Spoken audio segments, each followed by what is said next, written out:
ពលរដ្ឋថាបឹងធំមួយជាង9ហិកតាត្រូវអ្នកមានសហការគ្នាឲ្យមន្ត្រីជំនាញជប់ជាដីបឹងរបស់រដ្ឋคล้ายទៅជាប្លង់រឹងទៅឲ្យឈ្មោះលោកផផលនិងសាច់ញាតិកាលពីថ្ងៃទី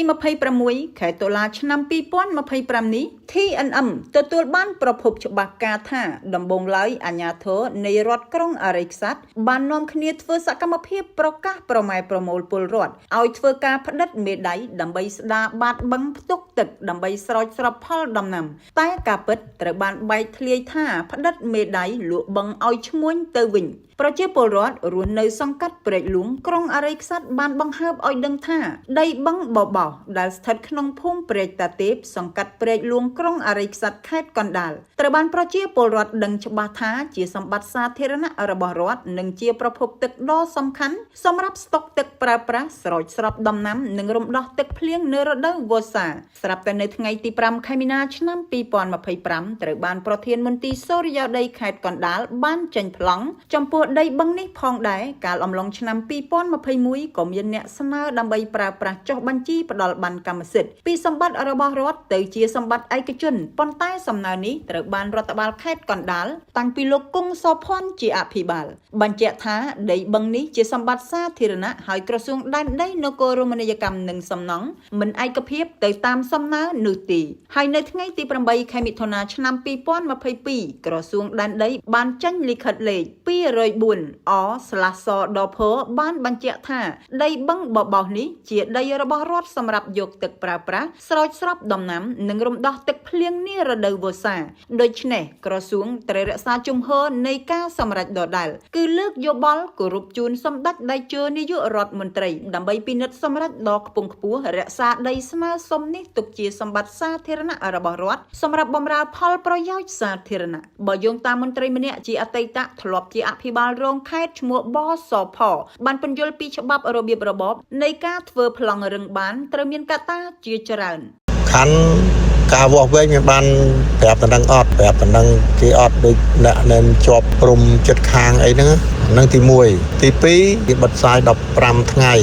មានបានប្រកាសឲ្យប្រជាពលរដ្ឋនឹងដឹងអត់ព្រោះកាលណាតែពាក់ព័ន្ធលើព្រំលើដីចិត្តខាងលើទំនាស់អីហ្នឹងពេលបិទផ្សាយអត់មានជូនតែដឹងទេស្កាត់លបធ្វើលបអីទៅចេញបានគោលបានគេអាហ្នឹងយើងថាការចុះបញ្ជីមិនប្រក្រតីហើយចំពោះករណីខាងលើនេះបានព្យាយាមតាក់ទងអភិបាលក្រុងអរិយខ្សាត់តាមរយៈ Telegram គាត់បានចូលមើលហើយតែមិនឆ្លើយតបសហការីយើងខ្ញុំនឹងសូមធ្វើការបំភ្លឺបន្ថែមពីអាជ្ញាធរភូមិឃុំក្នុងសប្តាហ៍នេះបានណាត់ពួកគាត់បានសូមជម្រាបថាកាលពីយប់មិញនេះ TNM ហាក់បីដូចជាហួសចិត្តដែលមានបុគ្គលម្នាក់បានគំរាមឲ្យដកព័ត៌មានជាបន្ទាន់មុននឹងចង់និយាយអ្វីមួយហើយបានអះអាងថាជាជំនួយការអង្គញាផផឡនិងជាអ្នកកាន់អង្គភាពព័ត៌មានមួយរូបដែរបងរាអ្វីដែលបងឯងចុះនៅបឹងបបោះបងឯងលុបវិញភ្លាមបងហ្នឹងអាហ្នឹងខាងកាយចល័យគេធ្វើតើអូនមានអីគាត់ចុះខុសហ៎បងនៅទទួលខុសត្រូវតាបោះបងហ្នឹងឯងហ្នឹងខុសអីគេអូនខុសអីគេអូនឯងសួរអញ្ចឹងខ្ញុំអត់និយាយច្រើនvớiបងប៉ុន្តែបងបិទជាបន្ទាន់ហ្នឹងហើយចាំនិយាយប្រយ័ត្នដល់ពេលមានបញ្ហាអន្តរាគមន៍អាហ្នឹងខ្ញុំប្រាប់បងអត់ទាន់ទេណាបិទជាមិនទាន់អូនឯងមានអីជាបកស្រាយអូនឯងជាម្ចាស់ឬក៏អូនឯងអីខ្ញុំអត់ចង់បកស្រាយទេបងគាត់បឹងអញ្ចឹងទេបងមកណាហើយយល់បើអូនឯងទេមកបង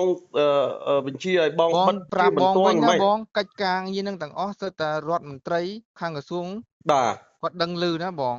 តាបន្តិចបើសិនជាបងអត់លុបគាត់ទៅទៀតបងត្រូវដឹងហើយក្នុងនាមខ្ញុំជាអ្នកសម្របសម្រួលជូនបងឲ្យប្រាប់ព័ត៌មានបងមុនអញ្ចឹងអូនឯងសម្របសម្រួលខាងណាខ្ញុំនៅខាងបុគ្គលអ្នកមានប្លង់បងម្យ៉ាងវិញទៀត TNM មិនអាចសុំការបំភ្លឺពីម្ចាស់កម្មសិទ្ធិប្លង់រឹងបានទេព្រោះគ្មានលេខទូរស័ព្ទ TNM រងចាំការបំភ្លឺចំពោះការផ្សព្វផ្សាយនេះរៀងរាល់ម៉ោងធ្វើការដើម្បីឲ្យស្របតាមតែវិជ្ជាជីវៈរបបនៃសារព័ត៌មានដោយសម្ដេចតេជោធ្លាប់បានលើកឡើងថាកុំបំពេញអ្នកដទៃកុំបំភ្លៃការពិតសូមរងចាំតាមដានវគ្គបន្តជាការសម្ភាសពលរដ្ឋនិងអាជ្ញាធរមូលដ្ឋាន